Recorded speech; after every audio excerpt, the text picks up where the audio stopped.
Good morning, Ram Ram आप सभी को। कैसे हो आप सब। तो फ्रेंड, यहाँ पे बज चुके हैं सुबह के 4, सवा 4 बजे का वैसे टाइम हो गया था, लेकिन मैं 4 बजे उठ जाती हूँ। तो उठने में थोड़ा सा फिर ये होता है, थोड़ा पानी वगैरह पीना या फिर दूसरे काम होते हैं हमारे।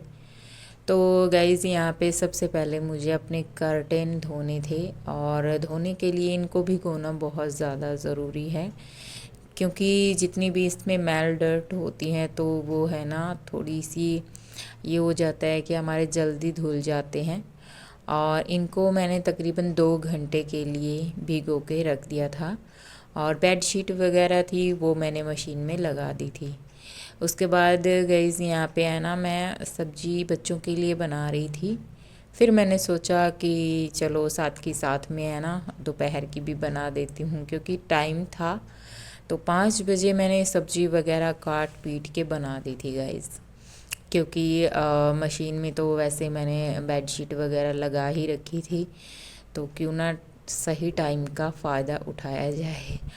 और तो कर्टेन कुछ मैंने हाथ से धोए थे, तो कुछ मैंने मशीन से, क्योंकि बहुत ज़्यादा हो रखे थे गाइस। तो फिर मैंने सोचा चलो, और इतनी ज़्यादा थकावट भी हो गई थी, क्योंकि अभी लगातार हो गया है, अभी से मैं मतलब 20 से 15 दिन से लगातार जो सफाई की क्लीनिंग है वो कर रही हूँ। वैसे तो मैं 1 महीना पहले ही लगी थी, लेकिन फिर भी थोड़ा बहुत रह जाता है हमारा काम। तो उसको है ना, फिर यूँ सिर पे एक बोझ सा बना रहता है कि ये भी काम हमारा रह गया, ये भी रह गया। तो फिर उसके बाद गाइस, यहाँ पे है ना, जो कर्टेन थे उनको मैं कुछ हाथ से वॉश करूँगी, कुछ फिर मैं बाद में मशीन में डालूँगी। और फिर बच्चों के जाने के बाद मैंने उनको पानी में खंगाला। वैसे मैंने धो के रख दिए थे वो, तो फिर उनके जाने के बाद, और तकरीबन मुझे यहाँ पर 9 साढ़े 9 बजे का टाइम हो चुका था। तो आप लोग देख सकते हो गाइस, बहुत सारे मतलब ऊपर नीचे करके मैंने इस तरह से दोनों तारें हैं ना मेरी, वो भर चुकी थी। मुझे ये हो रखा था कि मैं कहाँ डालूँ। फिर मैंने सोचा चलो, बहुत तेज़ धूप है अभी, तो सूख जाएंगे। और बस फिर जो बेडशीट वगैरह थी कुछ मेरी सूख गई थी, जिनको मैं नीचे ले आई थी। अब आप लोगों को एक चीज़ दिखाती हूँ गाइस, ये देखिए क्या हो गया। मतलब एक बहुत बड़ा हादसा होते होते बच गया। उस टाइम पर मुझे रियलाइज़ नहीं हुआ इतना, लेकिन अगर आग हमारी पाइप के पास चली जाती ना गाइस, तो सच में बहुत बड़ा ब्लास्ट हो सकता था, बहुत ही भयंकर वाला। तो उस टाइम है ना, मुझे एकदम से पहले मैंने गैस बंद की, फिर उसके बाद मैंने सोचा चलो थोड़ा सा आप लोगों को दिखाया जाए। मैंने ऐसी गलती की है, आप लोग कभी मत करना। हो जाता है कभी कभी, लेकिन इतनी बड़ी गलती, मतलब अगर पाइप के पास चली जाती ना, क्योंकि जो मैंने टोपिया रखा था ना इस पे बर्तन, उसमें आग लग चुकी थी गाइस। चलो दूध निकल जाए वो एक अलग बात होती है, लेकिन है ना, इसमें आग लग गई थी गाइस। और फिर अचानक से मतलब मुझे इतनी थकावट हो गई थी ना, क्योंकि मैंने बहुत सारा काम किया सुबह 4 बजे से लेकर 10 बजे तक। और फिर मुझे ये हो गया कि मैंने कॉफ़ी पी, सिर में दर्द हो रखा था, तो मैं कॉफ़ी पी के है ना, मुझे ये लगा कि चलो यार दूध तो रखा है, बाद में उसे संभाल लूँगी।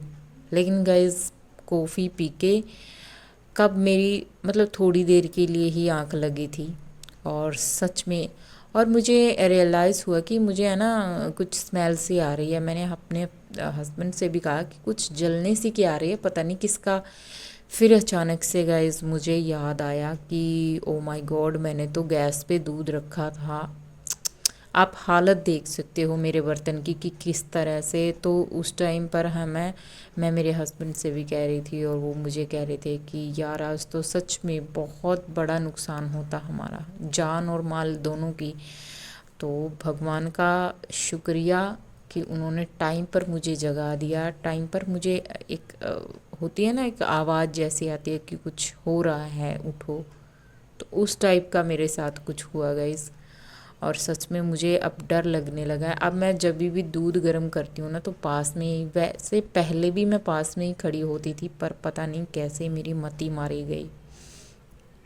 तो आप लोग ये गलती बिल्कुल भी मत करना गाइस। और तभी मैं कहती हूँ कि थोड़ा रेस्ट दे के कीजिए जो भी आपको काम करना है। लेकिन फिर भी है ना यार, कहते हैं ना कि जो होना होता है वो होकर ही रहता है। और फिर उसके बाद मैंने फिर रेस्ट किया, और ये है फिर शाम का 4 बजे मैं फिर से लग गई। मुझे ये था कि काम मुझे जल्द से जल्द निपटा लेने हैं, ताकि मैं त्यौहार को अच्छे से एंजॉय कर पाऊँ। बाकी ऐसा सच और कोई रीज़न नहीं था। तो यहाँ पे है ना नमी, आप लोग देख सकते हो कितनी बहुत ज़्यादा है, क्योंकि यहाँ हवा वगैरह तो लगती नहीं है, और मैं अपने शू रैक वगैरह रखती हूँ यहाँ पे। तो सबसे पहले मैंने शू रैक को हटा दिया, और फिर मैं इसमें गाइस पोछा लगा दूँगी। और जब तक मैं अपने रैक को साफ़ करूँगी, और तब तक यहाँ से पोछा सूख जाएगा, और फिर ये है थोड़ी सी क्रॉसिंग भी हो जाएगी हवा की। और तो उसके बाद गाइस यहाँ पे है ना, मैं जो अपने चप्पल या फिर शूज़ वगैरह होते हैं, बच्चों के होते हैं, तो मैं इनको है ना डिब्बों में ही रखती हूँ, क्योंकि इससे है ना हमारे शू या फिर चप्पल बिल्कुल भी गंदे नहीं होते हैं। तो जो नीचे नीचे के एरिया हैं, जहाँ मुझे लग रहा है कि यहाँ पे जाले वगैरह हैं, तो वो मैंने यहाँ से साफ़ कर दिए हैं। बाकी मैं एकदम से निचोड़ के सूखा सूखा पोछा लगा दूँगी यहाँ पे, क्योंकि मैं नहीं चाहती कि मेरा घर फिर से गंदा हो। और बस यही काम मेरा लास्ट वाला बाकी था, शू रैक साफ़ करना, क्योंकि ब्रश के साथ अगर मैं साफ़ करती रेत को,